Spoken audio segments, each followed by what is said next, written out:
Hello, welcome back to another Onkruid video, welcome back to another Noita daily run attempt. Almost in the 30s probably right about now. This series has been going on for a while. I don't necessarily know where it's headed because it's still just me having a blast, having fun, exploring whatever the game has to offer. We're heading straight out into the mines again this episode, by the way. But yeah, no, really, I have no idea whether I want to go for like 50 episodes or whether I want to get a first victory before I retire the series. And then again, I don't even know what a victory necessarily means in Noita, so still a lot of questions unanswered. Just like in the universe, just like in life. Ooh, that is an answer to my question though. They are the ones with a curious flight pattern, so we should definitely be a little bit careful. This is Berserkian potion, but right now I'm not too worried about what I want to do with the series, you know.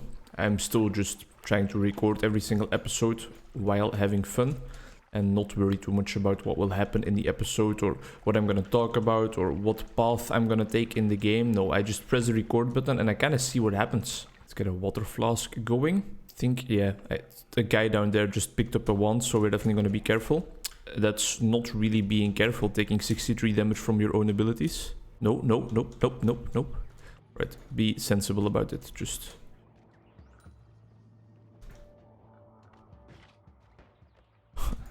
I'm so dead.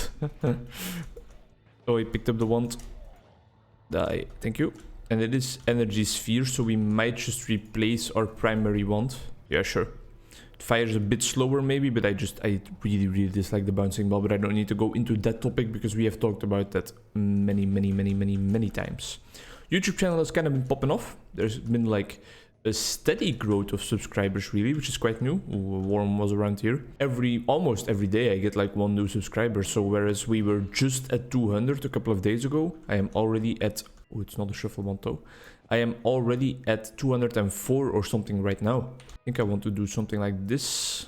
This should be quite potent if I'm not mistaken. This is with the timer, right? Yes. So now when the timer runs out on that spell, it turns into a chainsaw and another energy sphere, I think. Give me more blood. Because I think, if I'm not mistaken, that how this timer works is that it either procs when the timer runs out or it also works as a trigger, right? But I could be insanely wrong about that. The only thing I know is that we are one-shotting every single enemy that comes in our path right now, so at least we have a potent wand right here. It's Friday right now, final day of the week. I have work today. I have one client in the workplace where I normally don't work on Friday, but I still have to learn a bit of boundary setting, so that's why I said yes to his appointment, even though it was not normally a day I could set an appointment with him. I'm very honest about that struggle. And then I have two clients in my other workplace where I'm supposed to work today, and they are like more in the evening, because on Friday evenings I work in that other workplace. Because, well, of course nobody wants to work in the evening normally, so it's kind of free roam for me, if you will. I can do whatever I want. I'm almost always completely alone in the practice, which has its ups. It's nice and calm, but it also definitely has its downs, you know. And more specifically in the form of like sometimes the doorbell rings and then you have to let people in with just using the phone. So you don't know who is actually coming in, you know. And when you're all alone in the practice at evening, at night, that could lead to some scary situations. Not necessarily scary, I haven't really felt scared yet, but I felt worried sometimes, because you know that, alright, I am seeing a client right now, everything is going well, everything is going a-okay, depression solved, this person is about to cure cancer with the new vitality he has found in life. Alright, my FPS is dying, there's a bit too many particles around here, I think. Either way, all jokes aside, and then all of a sudden, while you're still in the middle of that therapy session, which is producing the new boy genius the world needs to solve all its problems, the doorbell rings, the doorbell of the practice rings, and you're like, wait, I'm all alone in this practice. My next appointment isn't supposed to be here until 1 hour, or at least that's what I thought. Did I write it incorrectly in my agenda maybe? Oh no, is this person gonna have to wait for me for 30 minutes while I'm still finishing up? Are they gonna stay? Are they gonna call me on my mobile phone and I won't see it because I'm in the middle of my therapy session? And that's not great, you know. It's very normal that you worry about all those things, that's for sure. But it doesn't really help out that client that you were seeing at the first moment because, well, you're not present in the moment at all anymore. And people that watch this channel know how much I appreciate and value being present in the moment as a therapist. And it's not just something I value, it's something that the entire therapist or mental health community, I think, values. And it's just like a rudimentary element of our job. You can't be a good therapist without at least being present. Which is quite a bold statement probably, but I think I stand behind it.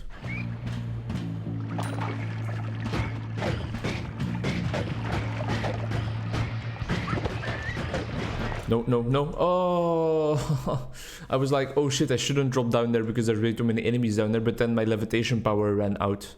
We were doing great though. We were doing good on that run, especially like my aim. My aim was actually proficient. Right, let's try again. Just like a fire wizard at the start of the run, which is not really something I'm looking forward to, but I guess I will try to kill him because it will then be a nice gold boost right from the get-go. Right from the get-go. That must be like an abbreviated form of like right when we get going or something, right? Etymology and where words or expressions come from has always been very interesting to me because sometimes you literally hear the craziest stuff. Oh, that was lava. I for some reason thought that would be a beneficial potion for us, but if I kept my eyes peeled for another additional second, I could have definitely realized that that was just lava dropped by the fire wizard. I need to find water. I need to find it quickly. Hello, guys. That's a lot of gold. Oh, that's a lot of poison as well, though, and I still haven't found any water. Please, some slime, some water, anything, just a fluid. Polymorphine myself, maybe? Polymorphine myself and then stand in the water for when the polymorphine runs out. I think that was actually well played. Except for that final part, then. The first client I have today is kind of a unique client, if you will.